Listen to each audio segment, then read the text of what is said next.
Let's begin with the panel. Uh, and I think I'll start with a couple of words about me so that you can place me in the context. I'm Gustav Antell. I'm a Finnish freelance journalist, Swedish speaking. I lived in Estonia for 16 years, covered the Baltics and some of what we in Scandinavia say is the Eastern Europe, Slovakia included geographically then. I am not a Brussels person. I don't know much about the European Parliament more than what I read. I haven't spent a lot of time there. So it's very interesting for me to also listen to these experts on some the key countries then.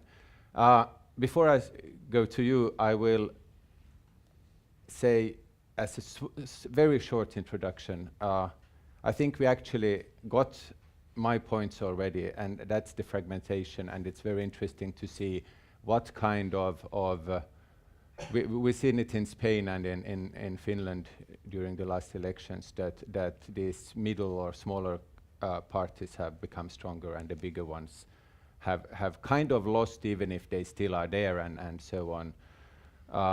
And yeah, we might see a trend of more leftist populism. We don't know for sure what kind of parties will come up. And the other trend that I think is important is this: when we had this kind of cultural wars about immigration for a few years, I think we are moving this discussion to women. And I think that's an important point that we will talk more about during the last year, that the far right is probably going to go that way. That's my opinion. I don't know what you would say about that. As a policy for this panel, I think I usually say that I have this ask, don't tell policy for questions, which means that we want to have questions that are simple to answer, but on the other hand, we want your opinions as well. So comments are very welcome, but please end them with a question.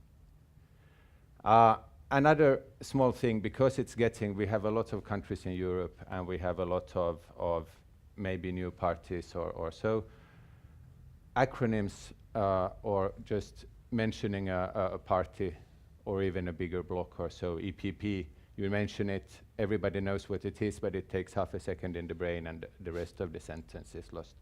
So be very clear, especially for you to remember. That's about it. In the panel, I will let the panelists introduce yourselves further, but we have Julie, Manuel, and Piotr, and you all have 10 to 15 minutes to introduce in this way, your countries that you are here you are experts on. So Julie, you will talk about France, Manuel about Germany, and Piotr about Poland.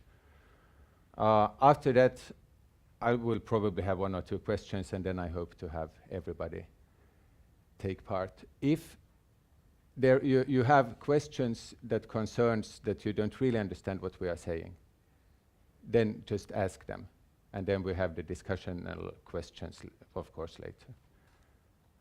Okay? So I'll start with Julie, if you can start and tell us everything about France. Well, if I would tell everything, then you would need some more time, I think. But I will try. So I'm working as a research fellow at the German Council on Foreign Relations in Berlin. I'm working on France and the Franco-German relationship since 2015. And I'm very glad to be here today and hope to give some insights on France, but in the return I'm also very curious throughout the whole morning to get insights about other views from other countries, and especially also during our chats in the breaks also on Estonia. So I'm very glad to be here today. Coming back to France, so the European campaign in France right now is mainly taking place between politicians, people around politicians, and media. So the European campaign didn't really, until now, reach a general public in France. There are several reasons for that. One reason is that it's simply a question of the timetable. Actually, the lists are closing only today. So until today, we don't yet know exactly who will be presented on what lists. So that's one quite easy reason to understand why the campaign has its difficulties in France to really get off. The other reason, and this is, I think, the more important and more interesting reason, is that, as you for sure know, in the past month, the political debate in France turns mainly around one big topic, and this topic are the Yellow Vests, the protests of the Yellow Vests that started last year in November, and that still haven't stopped, and that those protests actually they have created an political ambience that is very hard to direct in other directions. So the Yellow Vest protests, and especially the answers that the government is making to them, are still dominating at a very large scale the domestic debate in France. So when you ask French about their main concerns concerning the upcoming elections, there are some slight differences between the topics they evoke regarding themselves in France and regarding Europe in general. So asked about their main concerns for France, it's very clear by far that the question of spending power is the biggest priority. So that expresses as well how important the Yellow Vest movement was and is, because they put very strongly forward this whole debate about spending power in France, about tax equality, about the social system. So those are topics that are very important to the French right now, and you can see that clearly in the priorities of topics in the domestic debate. Immigration is not so much a topic anymore in France. It used to be more. It's not the first priority, not at all. However, when it comes to Europe, so when the French are asked what are their main concerns for Europe, immigration or migration in general is considered as the number one topic. So there's a slight shift of perspective. Other topics concerning Europe that the French are concerned of are also inequalities. Environment is getting quite strong as a concern in France. And also the topic of divisions inside the European Union. So you could say that maybe overall social topics might dominate the French debate. However, and that we will see maybe later, in the political campaign, the social topics on Europe are not so present as you might think, given those priorities of the French people.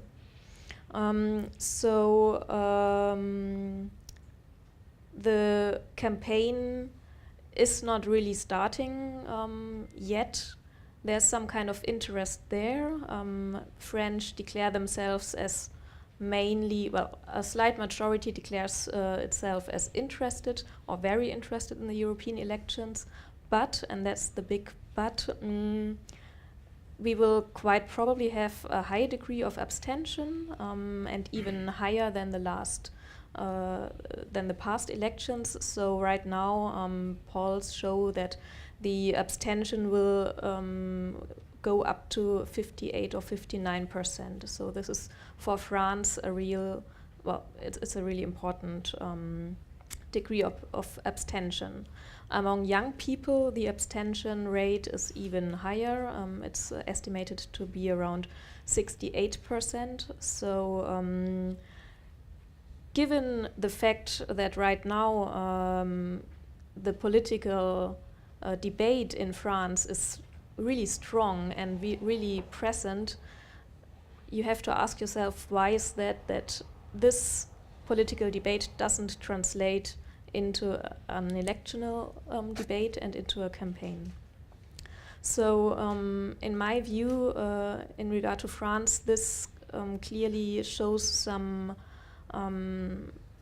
fatigue maybe of democracy, some frustration with democracy. Some of the main concerns that the Yellow Vests evoked were exactly those questions of democracy. There were many discussions about popular referendums, about a better representation of citizens in national politics, about the mistrust between French and their political class and their political elite. So those are topics that are coming again and again, and you are all familiar with those topics concerning also the rise of populism. But in France, it's not only to the populist right-wing or left-wing parties that this feeling where this feeling expresses, but it's really in the mainstream of the society that there's some feeling that something's not going well with democracy. The trust in national political institutions is very low. The trust in European institutions is, if you consider all the European countries, also one of the lowest. So you can maybe really say that there's some crisis of democracy in France as well. So I want to note one positive thing, so that I realized in France that wasn't present in other member states and especially in Germany, for example. In France, there was quite early, for example, a TV debate in early April between all the probable head of lists between 12 people. So at least in the national television and in the media, there were some tentatives to bring these elections really onto the stage, but it turned much more to a national debate than a European debate. It also showed a bit how something is not fitting between those two levels. The European Union hence doesn't play a huge role in the topics evoked through the campaign.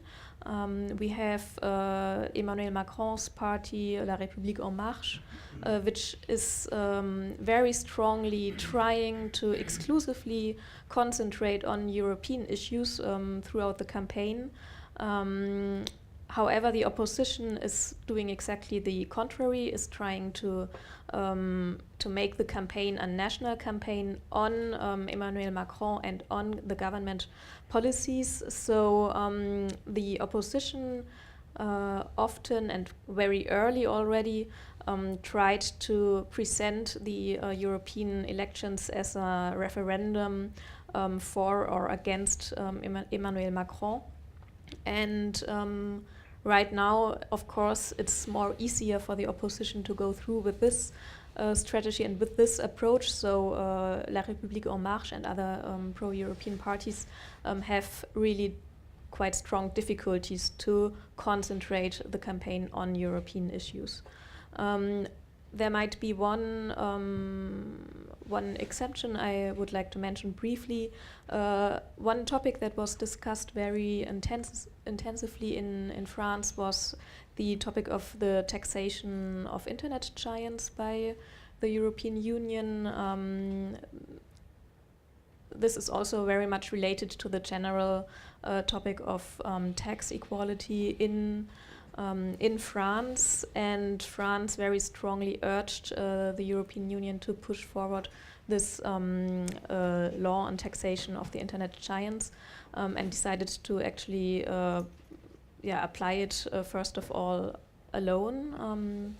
And this is a topic where many French can relate to, and Emmanuel Macron, for example, he always tried to convince Germany to help him a bit in this issue, to really get some success in France on the European Union.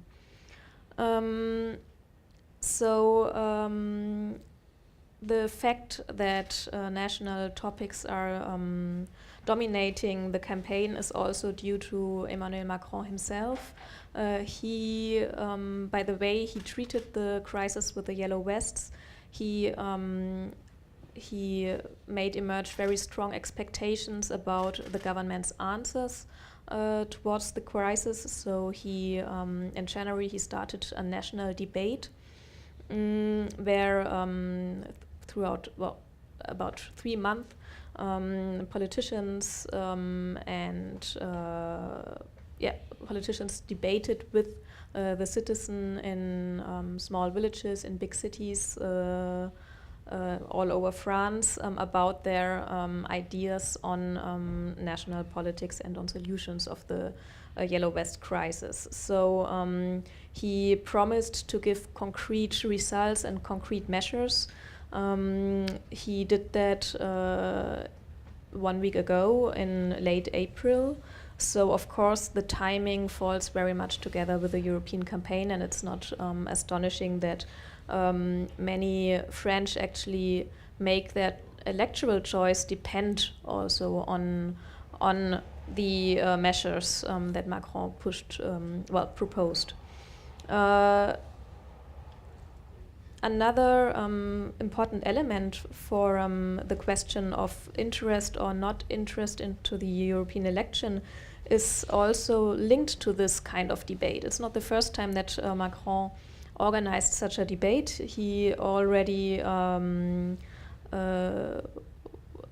started to, very early in his presidency, he started the citizen consultations about the European Union, not only in France, but in 25 member states.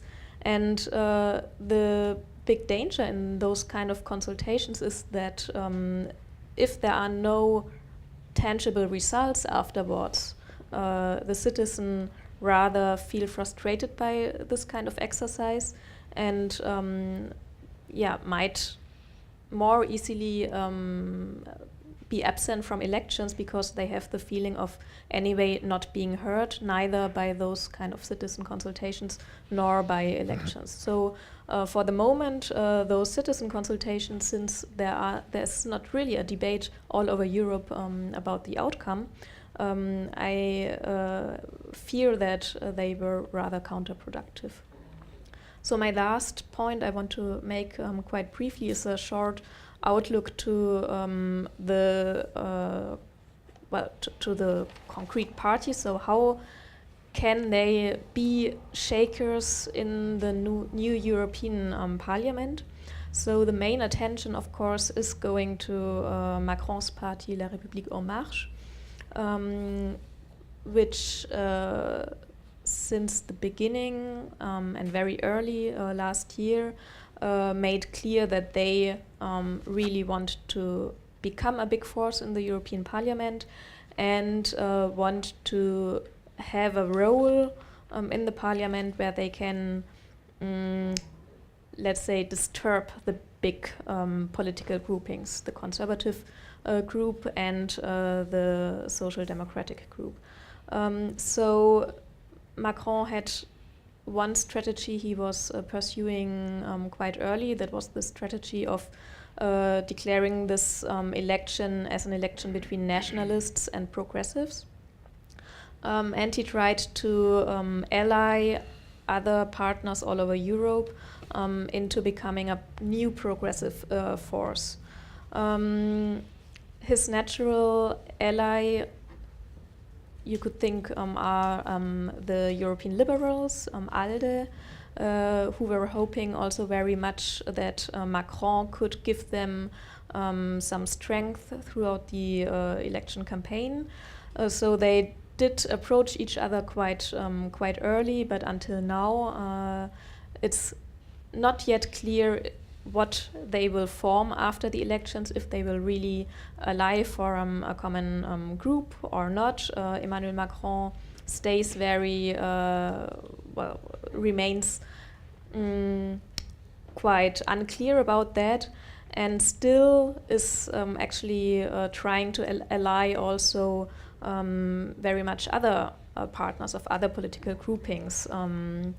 He's a few weeks ago, as you probably know, he published an open letter in all European countries to urge for a new progressive movement all over Europe. But he's, it's not working as he expected actually to find those alliances. So the projections right now go around the number of a really maximum of 25 seats for La République En Marche, which, considering the over 700 seats in total, is a really small portion. So Macron probably won't have the weight that he would wished for in the European Parliament. But of course, if he can be the strongest political party inside a strong ALDE group of liberal parties, he can still hope to shape a bit the outcome of the elections. So I think I will stop here for the moment, and we will surely discuss other questions later. Thank you. So just to, as a journalist like this, we should do this, that we follow the results of the progressives and the far right, and what else? Yes, so the far right under Marine Le Pen, she is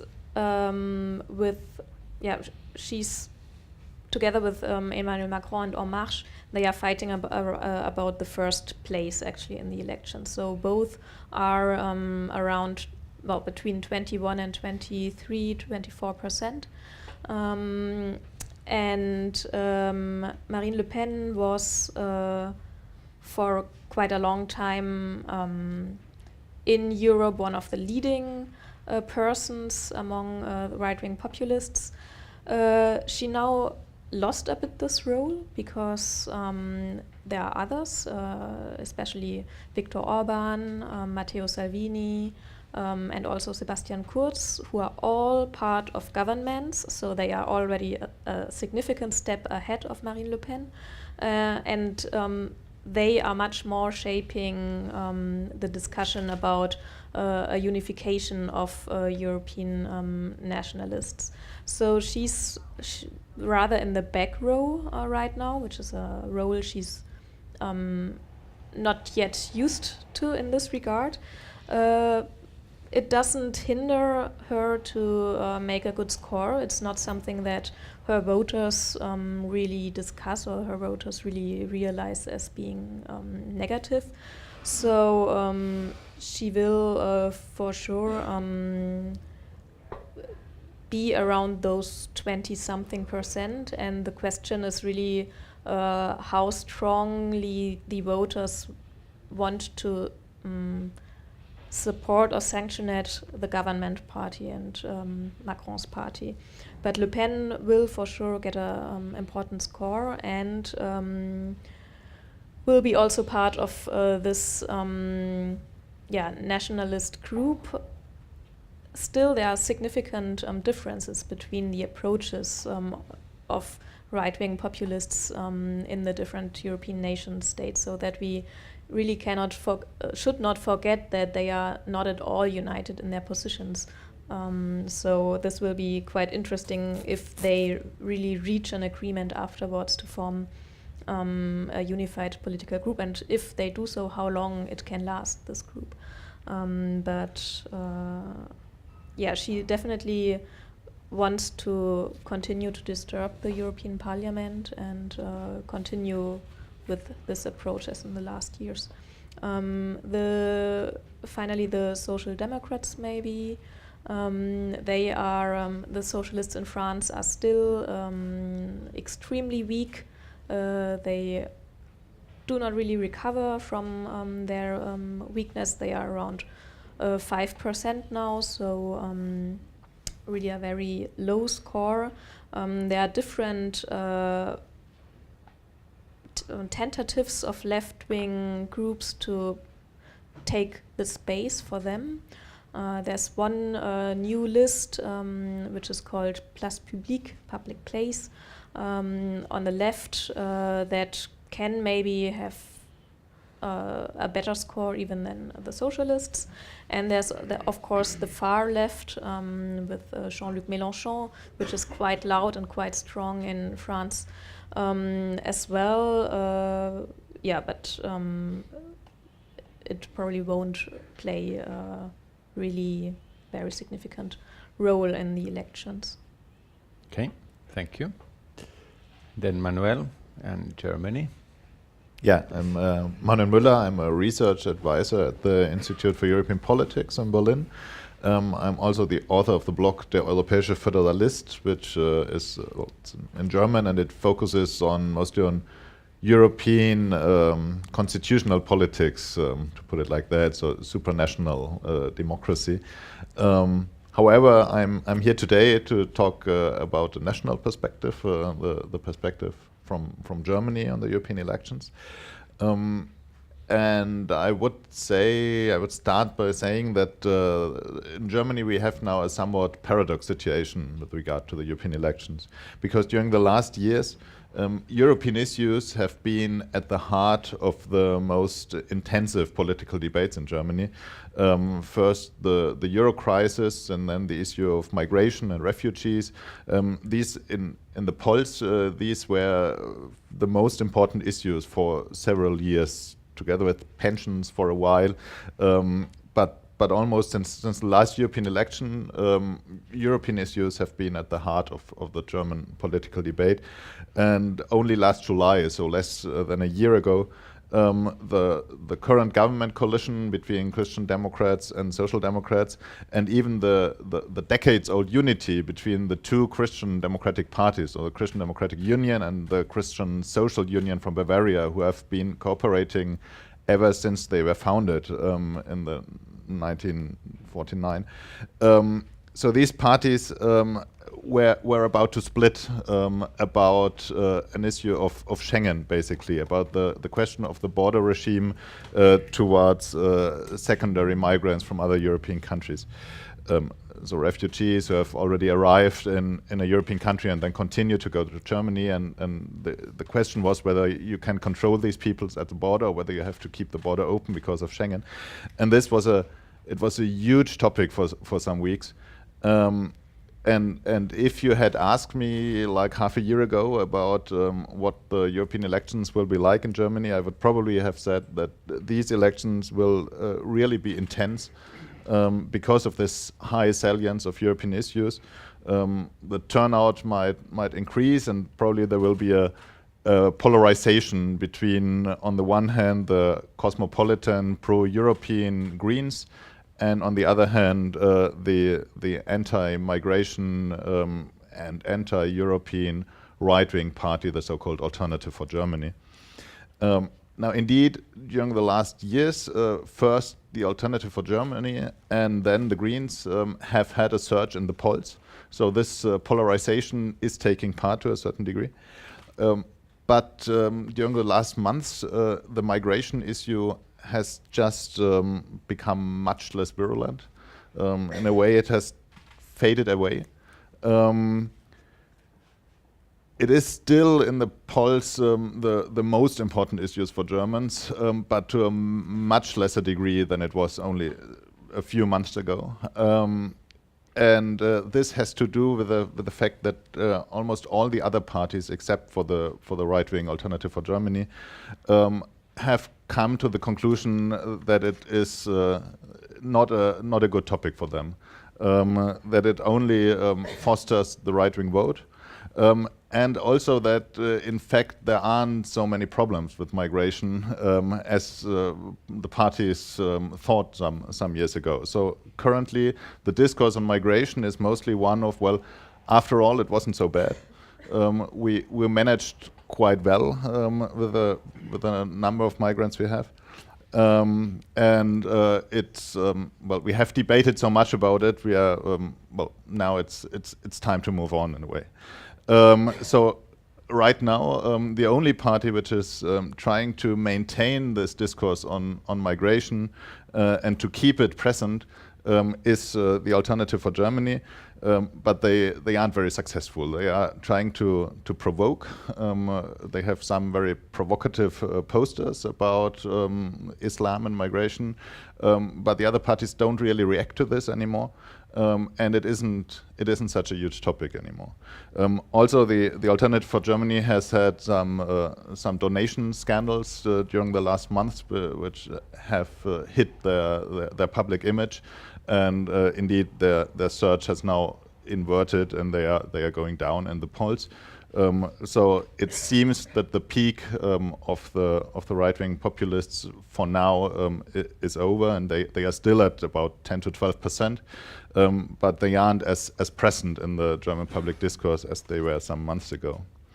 At the same time, with the issue of migration in a way fading away from the debates, no new dominating issue has surged in the German public sphere. During the last weeks, climate change has become more salient, but this is mostly because of the Friday for Futures demonstration, because of Greta Thunberg and a movement inside the civil society.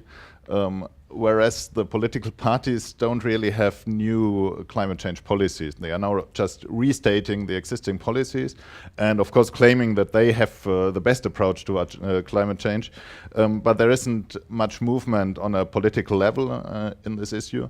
So it isn't so much moving the polls after all.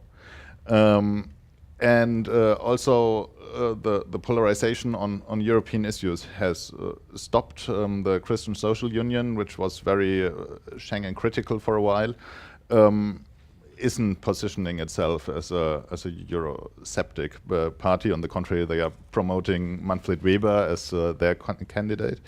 So currently, all parties, except for the right-wing Alternative for Germany, are positioning themselves as pro-European. But only with rather vague proposals. Maybe the Social Democrats and the Greens are going a bit further in their readiness to, for example, accept the proposals from Emmanuel Macron, whereas the Christian Democrats are a bit more defensive in this regard. But actually, all parties are trying to shape an image of themselves as being a pro-European party. This in a way meets the public mood, because in the polls, Germans right now are more pro-European generally than they have been for a long time. So being pro-European just fits the public mood. But at the same time, according to polls, just some 2 weeks ago, around 45% of the Germans didn't know any of the national leading candidates for the European elections.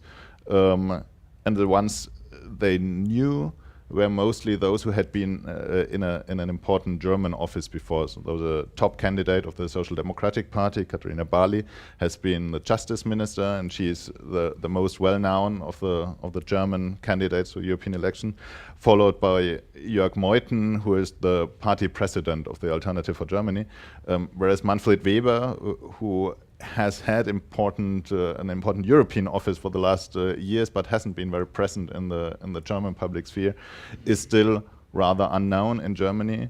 And if you walk through Berlin these days, you will see a lot of posters already for the European campaign. Unlike here in Tallinn, so the campaign has already started in Germany, but you won't see Manfred Weber on the poster. No, you will only see a local Christian Democratic candidate from Berlin, but they aren't really promoting him so far. I suppose that he will have a bigger impact on the debate later on. But right now, the European candidates are rather unknown still in the German public.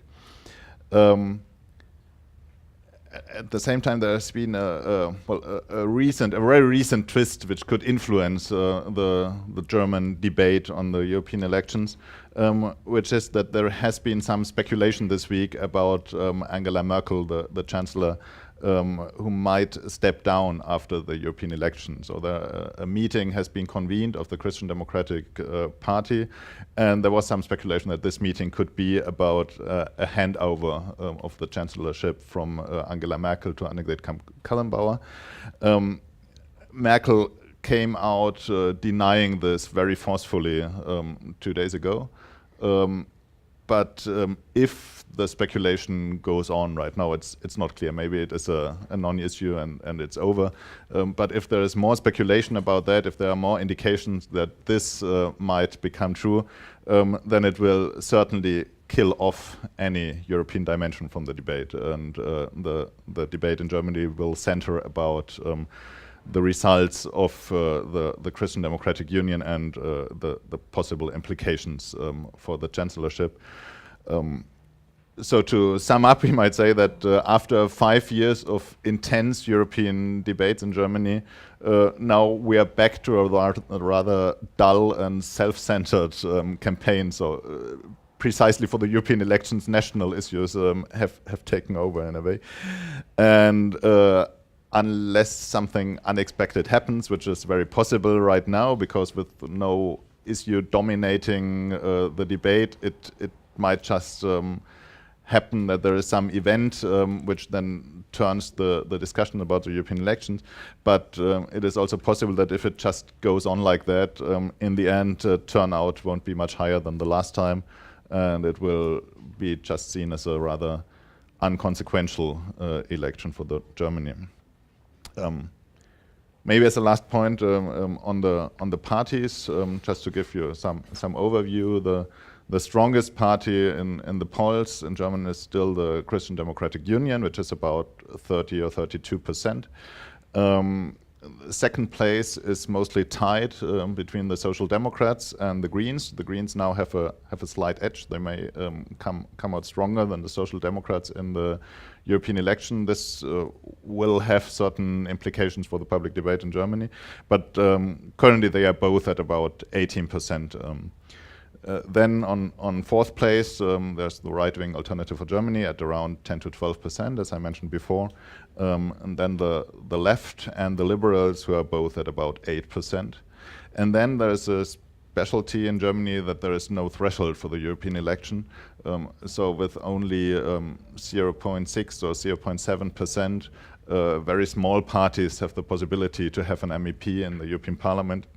5 years ago, 7 of those small parties entered the European Parliament, and it is very probable that this time again there will several parties with 1, 2, maybe 3 seats. One of the strongest of these small parties are probably the Free Electors, which go with the ALDE, the liberal group in the European Parliament.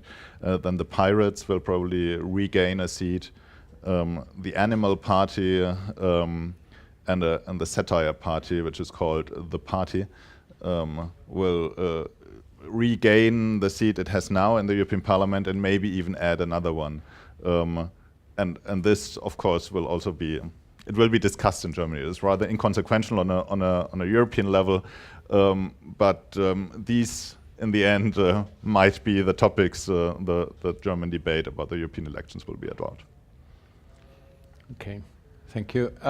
Then, as a question, does it matter for us smaller countries if the campaigns are dull and turnout is low? Well, one of the problems with that is that in a way Europe, I think, is still expecting some kind of leadership from Germany, because in the European Council Germany has a very strong position, and during the last years while trying not to appear as a Eurosceptic government, Germany has been rather defensive on proposals about reforming the Eurozone and so on. It is a bit more open in foreign policy, but still the German government is moving in a very cautious way. And of course, the European campaign might have been a moment to come forward with some more bold ideas. And it now looks quite certainly that this will not be the case. And that after the election, the German government will continue to, well, proceed very cautiously. And maybe they will be a bit more receptive then because they will have the election out of the way. But it's in any case, they aren't really announcing anything which would look too bold. But at the same time, of course, they want to appear pro-European, so they are also going to play along, but in a more defensive way. Okay, thank you. Piotr, please. Thank you very much. Good morning, everyone. My name is Piotr Kaczynski. I come to you from Warsaw, where currently I'm writing a blog about the European elections in Poland in English. It is within a project called Gimme 5 EU. It covers elections in English in 5 EU member states, including France, not Germany, France, Bulgaria, Romania, Italy, and my country. Just to briefly introduce to you the specificity of the Polish European elections. Well, politics is always local, and you know it very well. You just had your elections here, so the national, local issues will dominate the debate. And the problem of Europe is always that it is far away from home.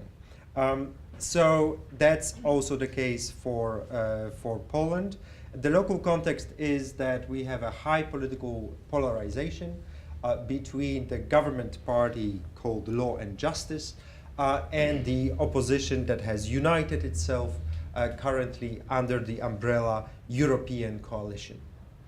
The context of this polarization is the following. Last fall we had first local elections in 3 years. So last November the local and regional elections took place, and the government versus opposition was a match that resulted in 1-1 score.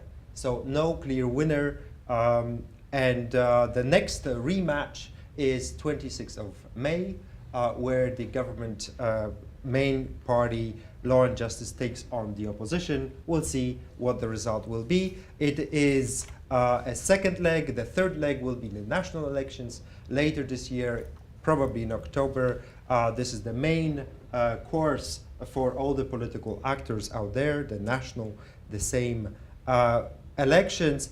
And the last, the kind of dessert, if you like, the presidential elections in 2020, in May 2020. So four elections, a cycle that lasts almost 2 years or a year and a half, and this is the second leg of it. And it's very important to comprehend where we are, because this high polarization is showing the stakes for every actor in it. The stakes are very high for the government, because the government wants to prove its popularity. The government wants to prove it's the most popular party out there, and it will be a little challenge. The challenge comes from 2 angles. One is that the electorate that votes Law and Justice is less prone to come out and vote in the European elections. And second is that the opposition has united under the umbrella of European coalition. This European coalition is, and the European elections in Poland are, from the European angle, quite interesting, because here we have 4 mainstream European parties, political groups, running together: EPP, European People's Party, Social Democrats, liberals and the Greens running together on one electoral list against a European conservative and reformist member, the Law and Justice, and it's 1-1. Each of them has about 35% of support. So it's a European mainstream versus something that we call, or you can hear in Brussels, anti-Europeans, which is very interesting because Law and Justice definitely is not going to call themselves anti-European. Law and Justice is running a campaign, has been running European campaign for quite a few weeks, since December, with a logo, well, it's a blue logo with some yellow stars, 12 of them. And the motto says, Poland at the heart of Europe. So that's not an anti-European statement. The question is different. The question is whether the government can be trusted about the policies that they are offering. Because there's one big policy item out there that I'm going to come back to at the end. So we have this clash between the European mainstream and the government run by Mr. Morawiecki, Law and Justice Party. Against this clash come three different contestants. The contestants are, one is Macronist party, super pro-European new party that has come out in February this year. It's called The Spring. So The Spring is trying to present itself as an alternative to the alternative. The alternative being the fake alternative between the old political parties that have always been there for many years, something new, something fresh, a fresh face. A little bit like Emmanuel Macron back in 2017. We'll see to what degree this party will be successful. They poll about 10 to 15%. The second contestant is a far-right coalition called Confederacy. And the Confederacy is, I couldn't imagine more right to them. They talk about women. They talk about Brunei endorsing what Brunei has been doing about LGBT community, stoning people, and they maybe not fully embrace, but almost fully embrace. They tolerate the Brunei, the Sharia solutions, which maybe paradoxically shows you how close to the Sharia are the people who say that they are Christians. I say I'm Christian and I'm not voting Confederacy, but Confederacy people also say that they are Christians, and they say they are not far away from Sharia.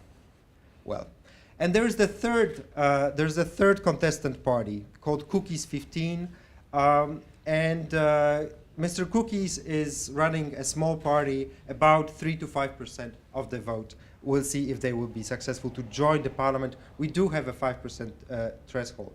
Confederacy is also polling about 5%. So those two conservative groups or parties are trying to, they are aiming to cross the 5% threshold. The Spring is trying to, they say, win the elections. So we'll see to what degree they are successful. The issues that are out there, first and the most important issue probably dominating the discourse is the issue that the European coalition has put on the agenda, that is, Law and Justice is trying to do Polexit.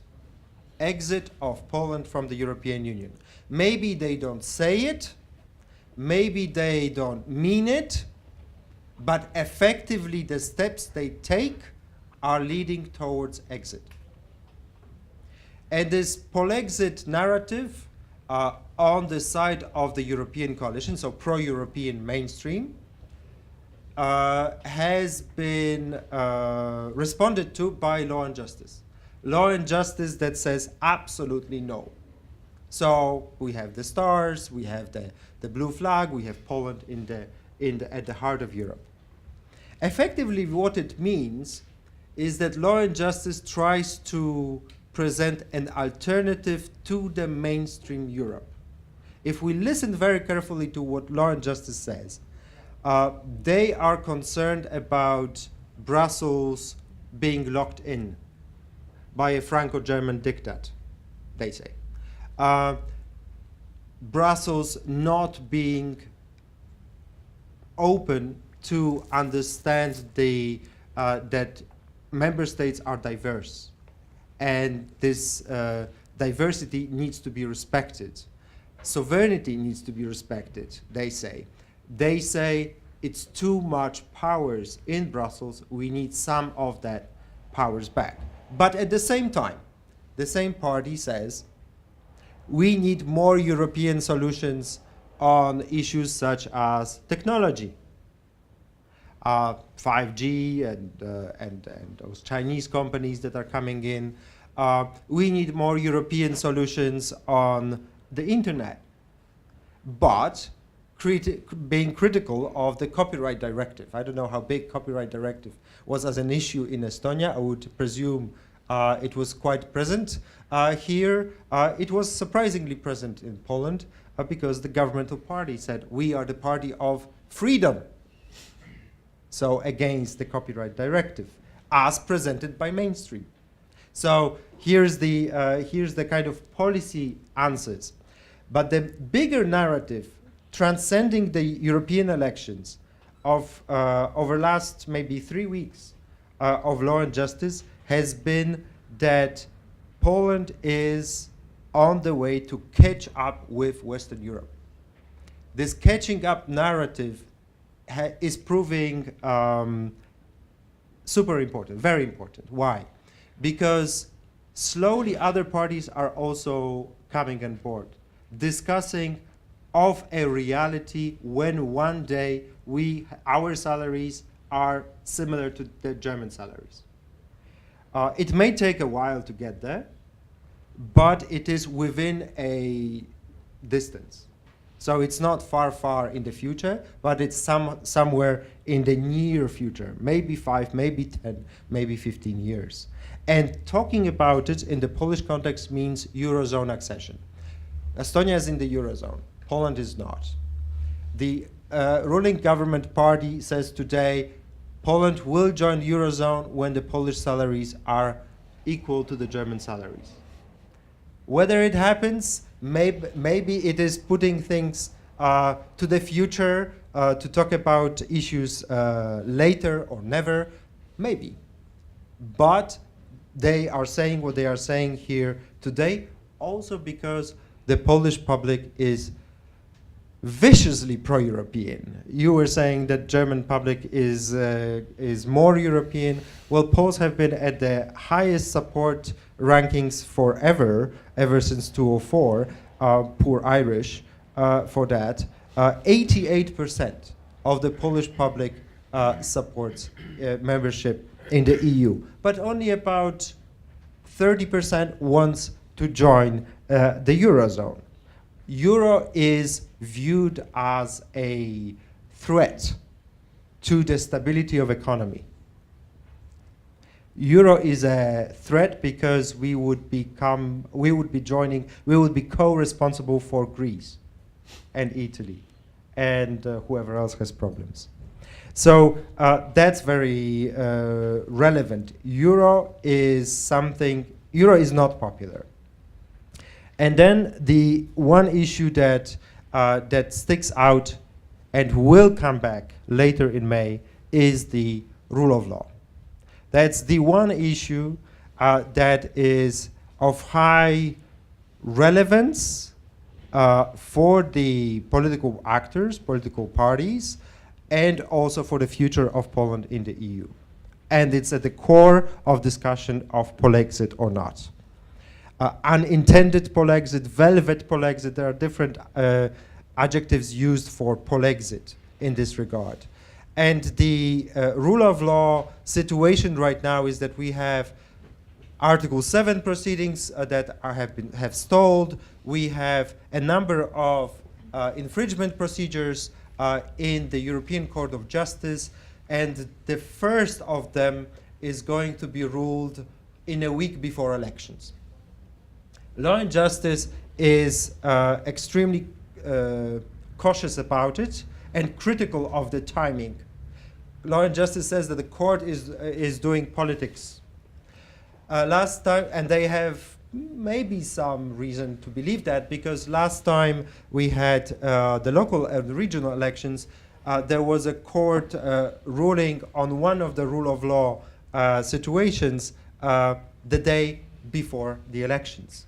So the European Court of Justice kind of interfered in the legal sphere, but the timing of this interference was such that the government had no time to respond to that, and they were caught off guard for that. And now the ECJ says that the full ruling on the rule of law, on one of the aspects of rule of law in Poland, will be in a week before elections. Last item is the turnout. Poland has traditionally very low turnout. 5 years ago, we had a turnout at about 24%.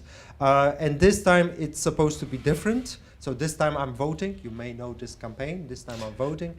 So maybe this time I'm voting is true in Poland. Expectations are that probably somewhere between 30 and 40% of the public should show up. I just want to come back to one issue that was raised here about one post-electoral, one nationalist group in the European Parliament. Law and Justice run a number of meetings since January with their European counterparts. Salvini came to Warsaw, the Brothers of Italy came to Warsaw, Vox, the Spanish party, came to Warsaw, and there was a ECR, European Conservative and Reformist summit in Paris in February, when also some parties gathered to talk about the future. The outcome of those conversations so far is that the Law and Justice has a problem with Salvini and Le Pen with their Russian links. Law and Justice is a bit more relaxed about Orban, for example, but it makes a big difference when Western European parties are open traditionally to the East, because in Poland the perspective is that traditionally France, whomever in France, whomever in Italy, is naturally pro-European, pro-Russian in the regards, more open to the Russian arguments. Whereas in Hungary or Poland, you can be more pro-Russian, but you will be still more aware of what Kremlin thinks or does. So this is probably why Orban and Fidesz in Hungary can do a bit more with Russia and be still accepted by Law and Justice, whereas the French or the Italians a bit less. And for that reason, my expectation is that there will be at least two groups to the right of the European People's Party, one centered around ECR, so Law and Justice with the Tories. It looks like Britain is not leaving us before May. So there will be British MEPs.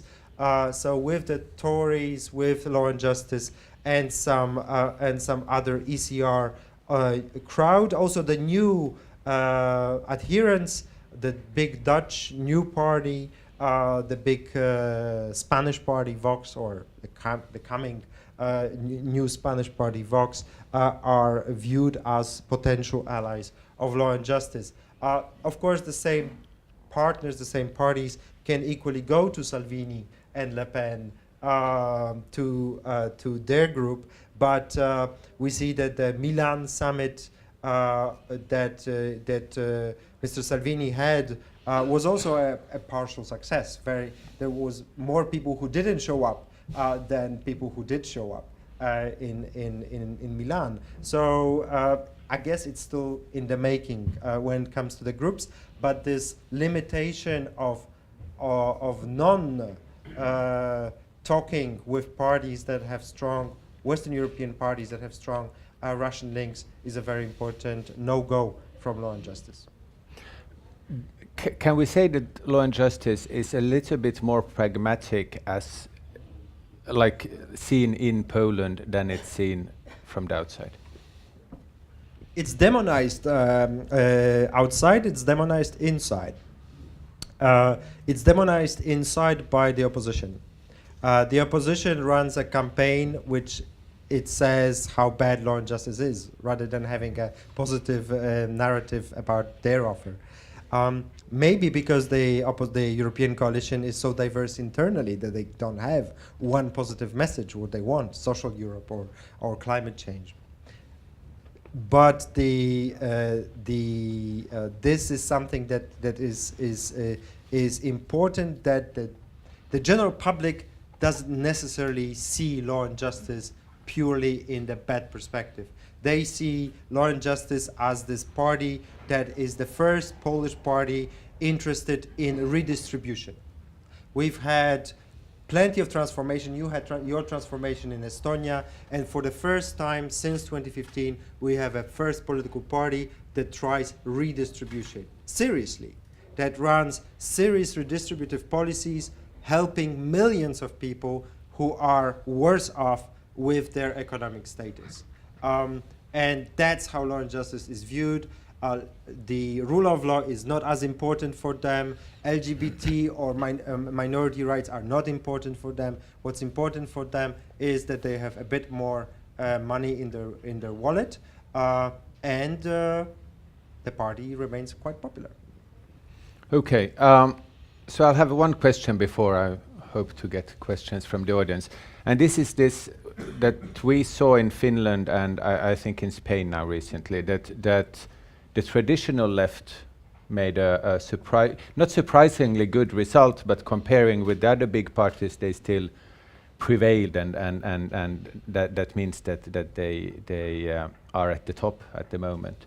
And I know that you all know more, you are experts on more countries than we are just discussing here. So do you see this trend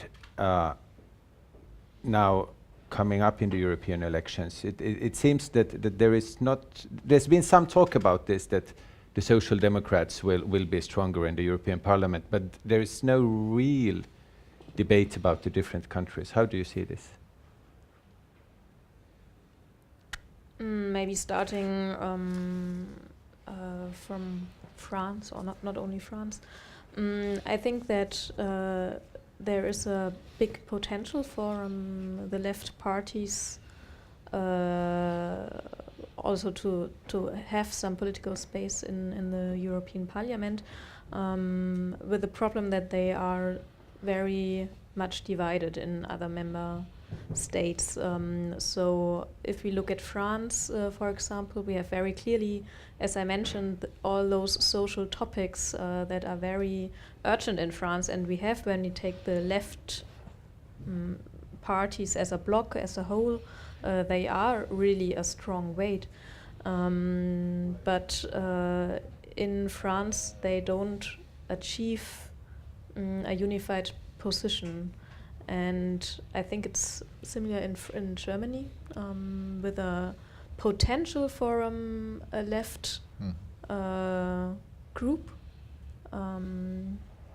Yeah, in Germany, I mean, the Social Democrats in Germany have really lost a lot of votes. The last election in Germany 2 years ago, they had the worst result ever, and now they are polling below that. But on the other hand, the Greens have had that surge, and the left party is also, in a way, especially in European politics, they are in a way moving towards the mainstream, because they were a bit ambivalent and sometimes very critical about the EU as an institution, and now they are warming up in a way towards a more constructive position, at least in the form they communicate about the EU. And of course, if you add these three parties, they are polling at about 40 to 45% now. And in some of the German regions, Berlin, for example, or Thüringen, they are governing together. So this is at least there's at least a potential for a left-wing bloc in Germany. still the Social Democrats and the left have traditionally had a lot of problems with each other, to a degree, because the left is a split from the Social Democratic Party. And the Greens in generally over the last years have been moving to the right and have rather been opening up towards a possible coalition with the Christian Democratic Union, which, if there were a new election now in Germany, there would probably be a majority for the Christian Democrats and the Greens together. Therefore, this red-red-green alliance, as it is called in Germany, is not a very concrete possibility right now. But of course, in general, the kind of the left-wing part of the political spectrum it's not coming down completely. It's holding up. They are smaller right now than the right-wing parties added, but the right-wing parties are much further away from cooperating than the left-wing parties are. So there is, in a way, this possibility, although it is not really materializing right now. Well, I come from a country that doesn't have socialists, at least nominally. Sociologists say that in Poland 50% of the electorate is conservative, 25% is centrist, 25% is left-wing. So we have some social democratic potential, and we had a social democratic president and governments in the past. Surprisingly, in these elections, we may end up even with 12 MEPs who are going to SND. The reason for it is that the European coalition that includes EPP, European People's Party, Social Democrats, and the Greens and the Liberals. The Greens and the Liberals probably will not take a single mandate. The EPP and the Social Democrats will take all the mandates, and the Social Democrats are expected to take about 4 of them. So 4 Social Democratic mandates from the European coalition. And the Spring, the new party, one of their options is to join Social Democracy. And they can have as many as 8 MEPs. So 4 and 8 is 12. And with good wins, so to speak, they could, the Social Democrats, the European Social Democrats could see 12 mandates coming from Poland, which is a lot. 12 MEPs from a single country for Social Democratic group is not to be disrespected. The other news for Social Democracy and Mr. Timmermans in this respect is that Britain is electing its MEPs. Britain electing MEPs is, has a tremendous effect on the European Parliament. That is, the Tories are going down. Tories is a ruling party, divided internally. Clearly, it's not helping them. But it's the Labour that is expected to win the European elections in the UK.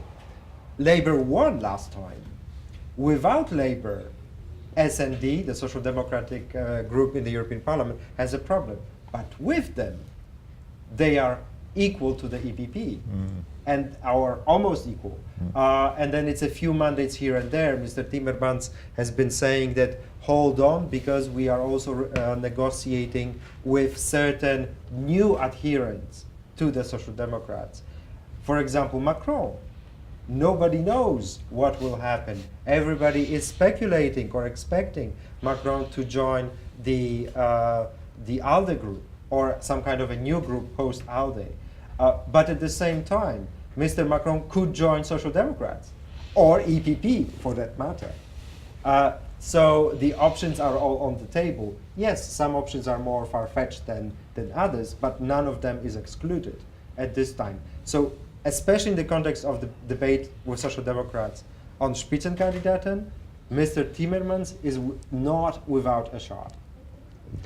I'd like to add one more point. I think the interesting thing is that it turns all around one debate we experience currently. It's the debate also shaped by new parties and new movements that emerge concerning the question, is there still a left and right divide or not? So we have in France, for example, of course, Mr. Macron, who made campaign and who gained the elections by proclaiming the left-right divide as not existing anymore. We also have other French parties responding to this in the same way. For example, the leftist, the far-left party, La France Insoumise, is also claiming all over again that politics is that they explain it as a fluid state. It's not that they really say that they don't confer anymore to the left-right divide. And on the other hand, I think the reality is still quite obvious that there is, of course, a political left and a political right, but the parties themselves, try to declare something new or find a new line alongside they can define themselves as in the political spectrum. So I think this is the interesting moment we are now in.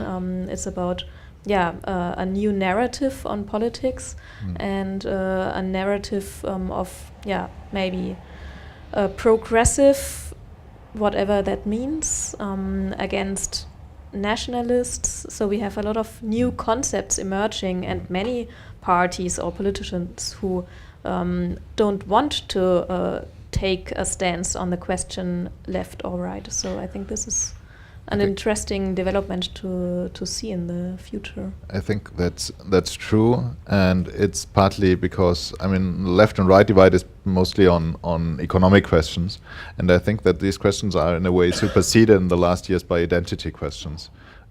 So there is a new polarization along inclusive versus exclusive identity constructions, with a more cosmopolitan part, which is on the European level mostly liberal and green parties, and a more identitarian nativist pole, which is mostly covered by the right-wing nationalist parties.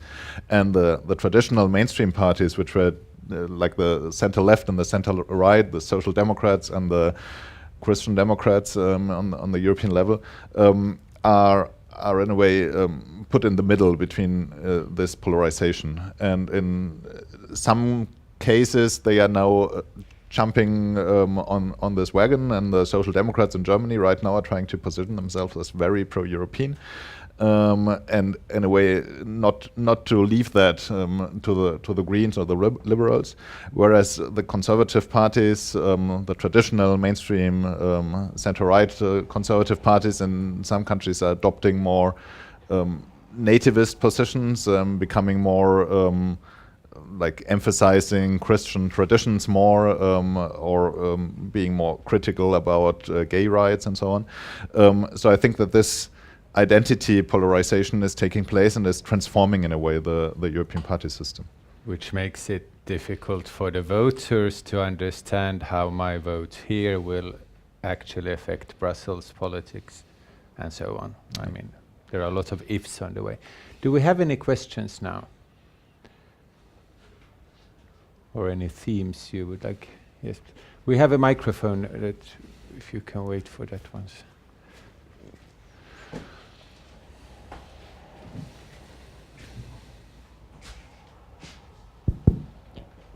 Hello, I'm Kathleen Girn. I'm from Tallinn University, and I research Estonian foreign policy most of the time, and I teach EU. And when it comes to Estonian foreign policy and many other, as was mentioned about Poland as well, we see sort of EU as outside. So there is our stuff and then EU stuff, and specifically sort of European affairs are seen as foreign affairs, even though we are members of the European Union. And I got a little bit of the sense that it's a bit the same, not as much, but a bit the same in France as well, and maybe a bit less in Germany.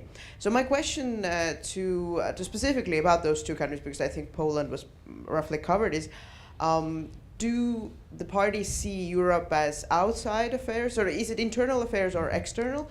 And then why? Why is it that way? Thank you.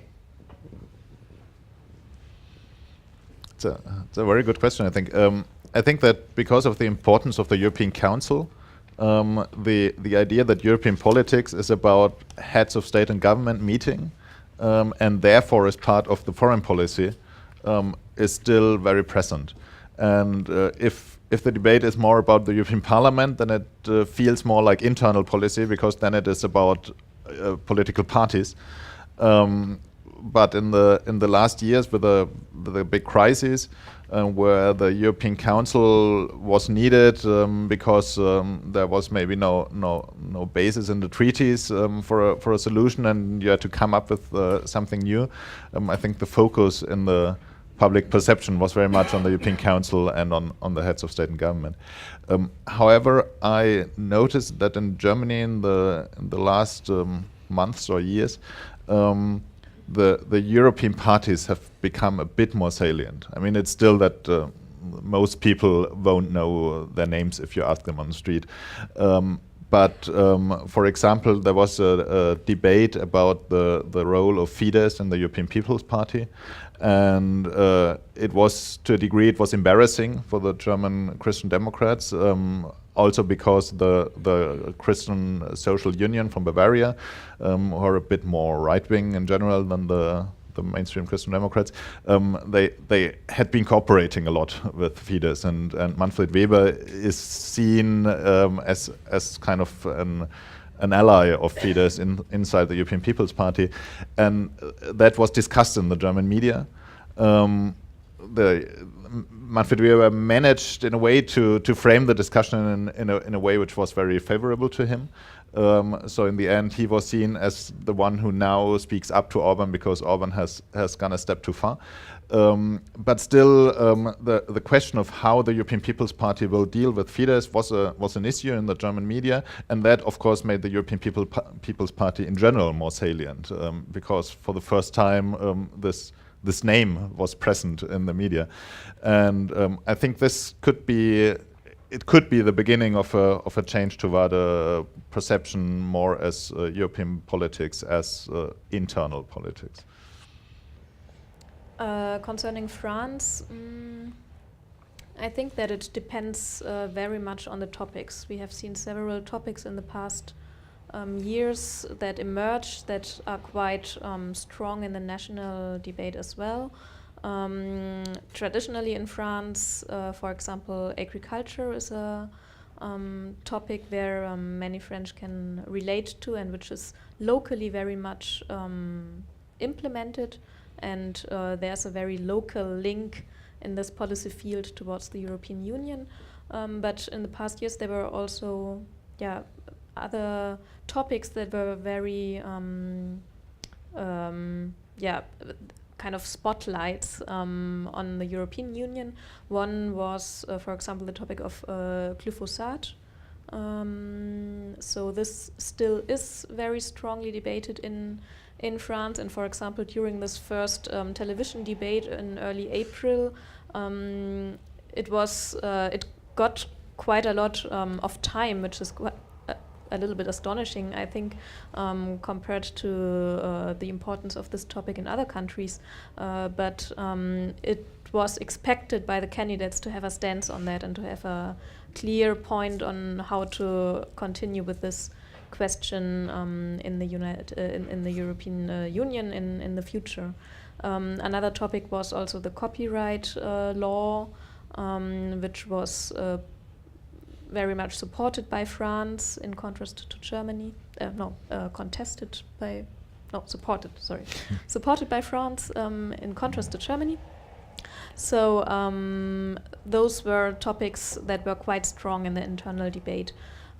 Also, I think that there are some parties in France, for example, the Marine Le Pen's National Rally, that have to turn against Europe to define their very essence. So they try to, or they naturally, you might say, bring European topics into the party in order to have something to object against and to have some outside, almost enemy maybe. So I would say that it's quite fluid in France, and European politics sometimes really is very much in the center of national debates. A lot of times, of course, not at all. And it's, of course, always mirrored with the national situation and the national debate. Fully agree. The Europe is viewed as external and shouldn't be. Europe is, as Polish president nicely said a couple days ago, Europe is us. We are Europe. That's what he said, and he is a law and justice politician. But it explains the problem out there. It is at the same time external and internal. Law and justice, paradoxically, is helping to internalize European policies internally. They are the ones introducing debate about the copyright directive, about the mobility package. Over last month, the issues from the last European Parliament plenary debate. In a way, they are introducing topics that they lost in the Council as government, and they were unable to defend in the European Parliament. So they are accusing the opposition of not doing their job in Europe. Another issue, Nord Stream 2. An issue that has been highly contested in my country, and Law and Justice did not stop in the Council, was unable to. Why? Because it's unable to talk to the European Commission, who's its ally on the very issue. And then the German government had its interests and was more successful in promoting their national interests. It just shows and proves the weakness of the Polish government in the council that nobody wants to talk to. But at the same time, in the public opinion view, the Law and Justice is able to promote an idea that look at them. They allowed for that to happen because they are members of the European People's Party together with Angela Merkel. So they are responsible for what the German national interests are. It's just trying, it's a nicely twist around the issue. Europe as external is a natural thing. Europe is going to be, and it's external everywhere. It's external in Ireland, it's external in Spain, in Poland, in Italy. In Italy, the country that has founded the EU, the country that has produced its own migrants within the European communities in the 50s and 60s. Europe is external. So it's not about that. It is more about creating the co-ownership of the union among us. It has to grow bottom up from us being co-responsible for that union. If we are not active civil society about it at the European level, it is not going to fly, because politicians are unfortunately interested in other issues rather than developing European identity for that matter. So bottom up means that yes, the electorate voters they accept that there are European issues and questions, and we should discuss and cooperate, but Brussels sometimes sound at least like they are going too far. That's... Yes, Brussels is sometimes going too far, too unknown direction. We are not informed about it.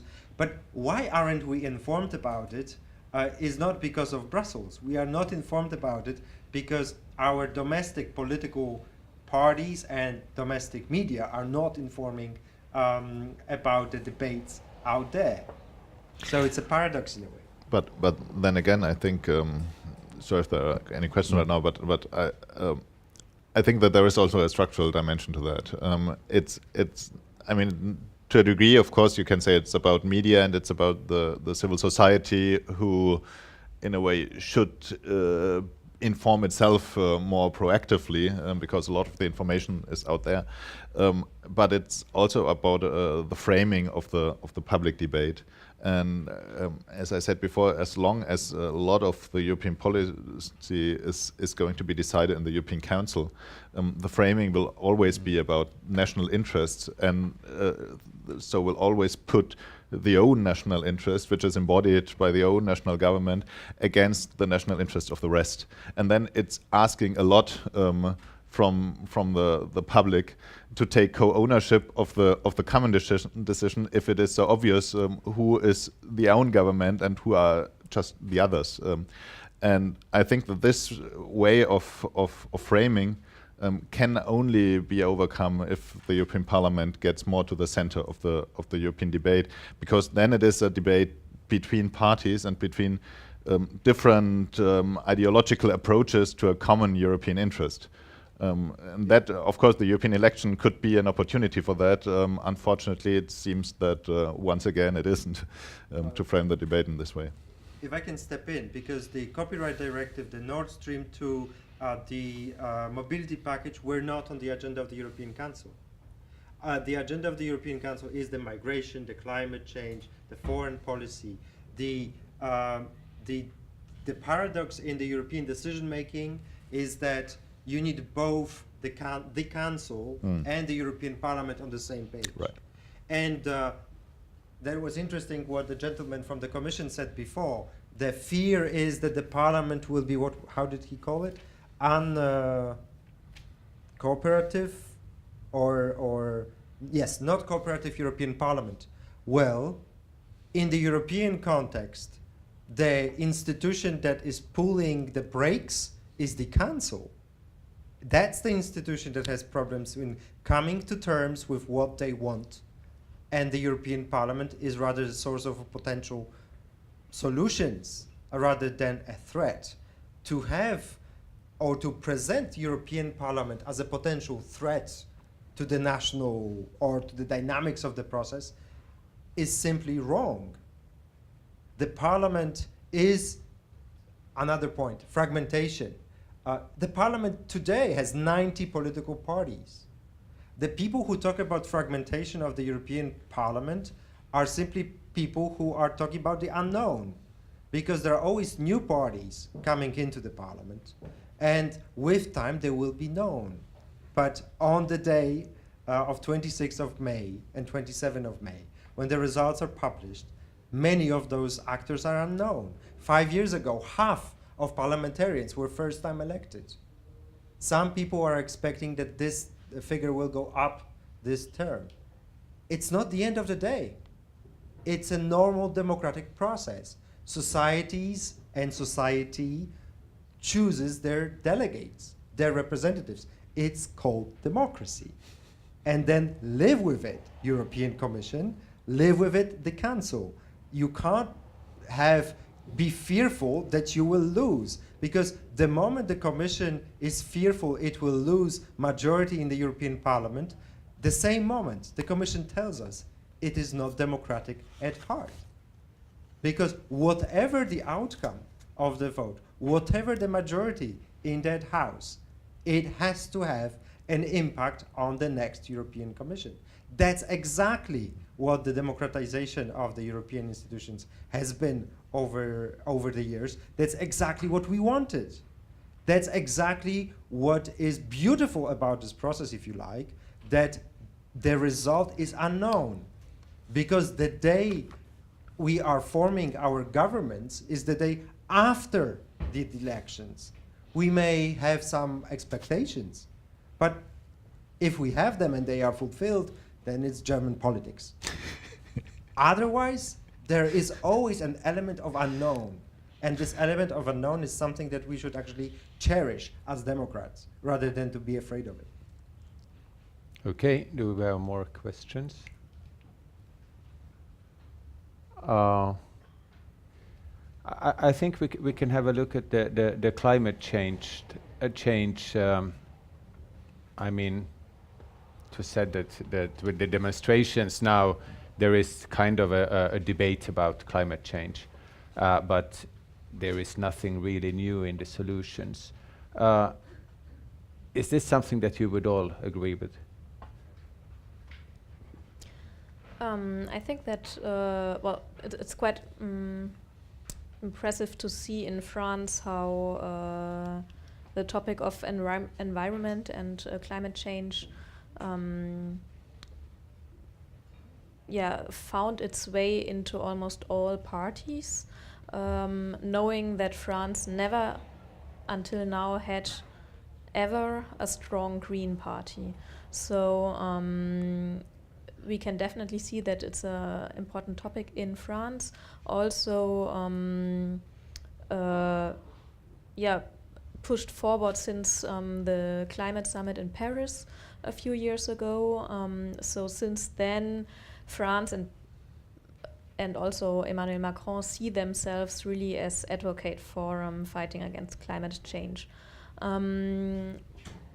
However, in the public debate, there are no concrete measures to be discussed. We had a few months ago in autumn the little thing that made the yellow vests emerge that was linked to environment and climate change. Maybe it was the taxation of gas and essence, and when so many people were against this rise of fuel prices, the rhetorics or the explanation was, okay, the people are not ready for making personally concessions in order to fight climate change, which is kind of an easy argument to make because it's linking two levels actually it's not really a very just conclusion to draw by this. So, but since then we have seen that politics refrain from putting forward concrete measures that would affect everyone concerning the fight against climate change. But I think there's a whole debate illustrated by this, which is between social politics, the link between social politics and measures against climate change. And now would be the moment to address it, obviously. The sensitivity in the broad public is there, but no one really addresses it. It's like the elephant in the room. A majority is supporting the protests going on. A majority is considering it an essential topic, but politics doesn't dare to really talk about concrete solutions or concrete measures. I just realized that our time is up in a minute, but... Yeah, well, I said that there are no new policies. That was a bit of an overstatement. Of course, there are new instruments which are debated all the time. Some years ago, we were talking more about the European emissions trading system, and now it's more about taxation, for example. So there is certain positions are evolving as to instruments, but the political debate as such isn't really evolving because the positions are very clear. In Germany, unlike in France, there is a very strong Green Party, and it has always been on the forefront in this discussion about climate change, and they are, well, very aware of that, and they aren't going to give it up. So they will always be a bit more pro-environmentalist than anybody else. At the same time, the liberals, for example, are always trying to balance this against the interest of the business, whereas the Social Democrats are still struggling on how to be at the same time a very pro-environmentalist party and still deal with the social fallout of closing the coal mines. So these positions aren't really evolving. And then in every debate about climate change, they come up again, and there's always kind of a clash between the same positions, whereas, which right now, with a higher awareness of climate change and those Fridays for Future demonstrations, the public mood is shifting more towards the Greens. But it's, in a way, well, you could say it is a productive discussion. It's more centered on specific instruments. It's not too, well, not too fundamental, but at the same time, I mean, the political discussion is about instruments, whereas the broader public discussions is more fundamental, and this more fundamental debate is not evolving. I'd like to briefly just add one more element, because it concerns also Franco-German cooperation. Because yesterday, actually, we learned that France and Germany decided together to launch a big new pan-European industrial project about the development of really powerful batteries for electro-mobility, so to create a counterweight to Asian production, which is leading right now. And I think it's this kind of projects that, when they can emerge from the Franco-German relationship, could really have a positive impact on the whole Europe, because it's this kind of concrete economic measures that can have a substantial impact, and especially when they are trying to really ally other European partners with their respective competences as well. And yesterday they were talking about bringing Italy, Poland, Finland, and I don't remember who else into this project. And it's this kind of measures that were missing in the past years so much, and it's the measures are not really debated widely by a public in the public opinion. But once that politicians have decided on, I think that they can, if they are really pushed through, create a very positive impact also on the legitimacy of European politics in general. Just to pick up on this legitimacy issue, because this is exactly the problem. If things like batteries are going to be communicated to the wider public as a Franco-German initiative, we are doomed.